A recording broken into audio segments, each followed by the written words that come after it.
Hello everyone, আমি শ্রেয়া। আমি বাড়ি থেকেই একটা টেরাকোটা প্রোডাক্টস অ্যান্ড ডেকোরেশন আর্টের বিজনেস চালাই। আজকের অর্ডারটা এসেছিলো ইউএসএ থেকে। তোমাদের অনেকেরই একটা প্রশ্ন থাকতে পারে, ইউএসএ থেকে অর্ডার এসেছিলো, তো আমি ইন্ডিয়া থেকে কিভাবে ইউএসএতে ডেলিভারি করেছি, প্যাকিং কিভাবে করলাম, ডেলিভারি কিভাবে করলাম এবং পেমেন্ট কিভাবে নিলাম, সেই সমস্ত কিন্তু এই ভিডিওতে আমি ডিটেলসে বলে দেবো। তো ভিডিওটা শেষ পর্যন্ত অবশ্যই দেখতে থাকো। ফার্স্টেই দেখো, একটা ছিল মা লক্ষ্মীর জন্য একটা গাছ কৌটো বা সিঁদুর কৌটো বলতে পারো। এরপর ছিল একটা ডিজাইনার মাটির থালি সেট, যার মধ্যে কিন্তু ছিল একটা বড় মাটির থালি। এখানে আমরা ছোট কিন্তু ইউজ করি না, আমরা হয় 14 ইঞ্চির মাটির থালি ইউজ করি অথবা 12 ইঞ্চির ইউজ করি। তো দেখো, এখানে আমি 12 ইঞ্চিরটা ইউজ করেছিলাম। এরপর দেখো, এখানে আছে 8টা বাটি রয়েছে, 2টো প্লেট রয়েছে এবং সাথে রয়েছে একটা গ্লাস। 8টা বাটির মধ্যে ছিল 6টা বড় বাটি, একটা মাছ বাটি আর একটা ছোট বাটি। ডিজাইনগুলো কিন্তু পুরোটাই নেট কালেক্টেড ডিজাইন। মাটির জিনিস কিভাবে ডেলিভারি করবে, এই প্রশ্নটা অনেকেরই থাকে। তো মাটির জিনিসকে ভালোভাবে নিউজ পেপারে র্যাপ করে তারপর সেখানে বাবুল র্যাপে র্যাপ করতে হয় এবং সেলুটেপ দিয়ে ভালো করে টাইট করে আটকে দিতে হয়।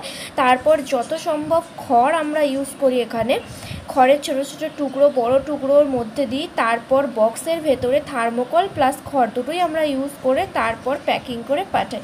প্যাকিং ভিডিও যদি তোমরা দেখতে চাও অবশ্যই কিন্তু আমাকে কমেন্ট করে জানাবে, আমি সেই নিয়েও কিন্তু একটা ডিটেল ভিডিও ইউটিউবে পোস্ট করে দেবো। যখন আমাকে বলা হয় না, তুমি নিজের মতো কাজটা করো, তোমার ওপর ফুল কনফিডেন্স আছে, তুমি যেটাই করবে সেটাই ভালো হবে, তখন কাজের কনফিডেন্সটা আমার আরও বেড়ে যায়। তাই এখানে আমি যেটুকু যা জানি তার থেকেও আরও বেটার কিছু করার চেষ্টা করেছি। এই দুটো কুলোই ছিল কিন্তু 15 ইঞ্চের, মেনলি এগুলো ডেকোরেশনের জন্যই ইউজ করা হবে। কাজটা কেমন হয়েছে কমেন্ট করে কিন্তু অবশ্যই জানাবে। আর এইগুলো আমি কোথা থেকে করেছি, ডিজাইনগুলো কোথা থেকে পেয়েছি, সেগুলো কিন্তু আমি আমার ফেসবুক পেজে অলরেডি আপলোড করে দিয়েছি, তোমরা দেখতে চাইলে সেখান থেকে দেখে আসতে পারো। এরপর দেখো, আমি আর দুটো পাখার ডিজাইনও করেছিলাম, এটাও ছিল মেনলি ডেকোরেশনের জন্যই। এখানেও আমি ডিটেলের কাজ করেছি। যে দিদি আমাকে অর্ডার করেছিলেন তিনি আমাকে বারবার একটা কথাই বলছিলেন যে তোমার হাতের কাজ খুবই সুন্দর, তুমি তোমার মতো করে দিও, খালি বেস কালারগুলো সবে রেড রাখবে আর যেগুলো কলকা ডিজাইন করবে তুমি ওগুলো পুরোটা সাদা দিয়ে করো, মানে কলকার ওপরে করতে বলেছিল। তাই জন্য আমি আমার মতো করেই করার চেষ্টা করেছি, যেটুকু জানি তার থেকে আরও বেটার করার চেষ্টা করেছি। আর তোমরা একটা জিনিস লক্ষ্য করছো কিনা জানি না, এখানে দেখো গ্লসি হয়েছে জিনিসটা কতটা। এখানে আমি একটা কিন্তু ভার্নিশ ইউজ করি। এবার দেখো, আমি তোমাদের সঙ্গে শেয়ার করব কাঠের এই ডিজাইনার চৌকিটা। এটাও কিন্তু নেট কালেক্টেড ডিজাইন। এটা ভার্নিশ ইউজ করার জন্য কতটা গ্লসি হয়েছে সেটা তোমরা দেখতেই পাচ্ছ। ডিজাইনগুলো কেমন হয়েছে কমেন্ট করে কিন্তু অবশ্যই জানাবে। আর তোমরা যদি অর্ডার দিতে চাও অবশ্যই কিন্তু আমার ফেসবুক পেজ ডেকোরেশন আর্ট, ওখানে গিয়ে আমাকে হোয়াটসঅ্যাপ করতে পারো, ওখানে আমার হোয়াটসঅ্যাপ নাম্বার দেওয়া রয়েছে।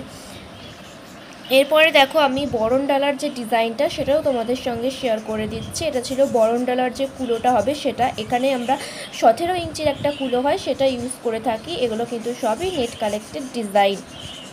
বরণ ডালার কুলোটা দেখিয়ে দিলাম। এরপর কিন্তু বরণ ডালার যে 4টে ছোটো হাঁড়ি, একটা বড় হাঁড়ি, একটা প্রদীপ থাকে, সেটাও তোমাদের সঙ্গে শেয়ার করে দিচ্ছি।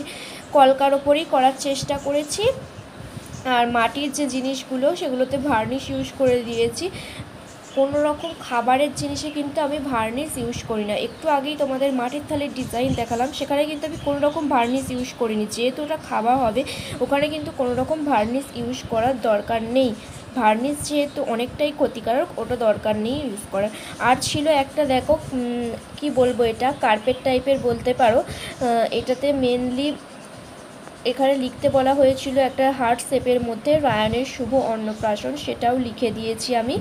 আর সাইডে দু হাত দিকে দিদিভাই আর দাদাভাইয়ের হাতের ছাপ দেওয়া হবে এবং যার উপনয়ন তার বোনের জন্য একটা হাতের ছাপ দেওয়ার জন্য একটা জায়গা রাখা হয়েছিল। তার সাথে ছিল নিচে বড়দের ও ছোটোদের আশীর্বাদ বলে ওখানেও কিছু তাদের রিলেটিভসদের হাতের ছাপ দেওয়ার জন্য। এই ছিল ফাইনাল লুক। কেমন লাগলো কমেন্টে জানাবে। আর তোমরা যদি অর্ডার করতে চাও অবশ্যই কিন্তু আমার ফেসবুক পেজ ডেকোরেশন আর্ট, ওখানে গিয়ে আমাকে হোয়াটসঅ্যাপ করতেই পারো।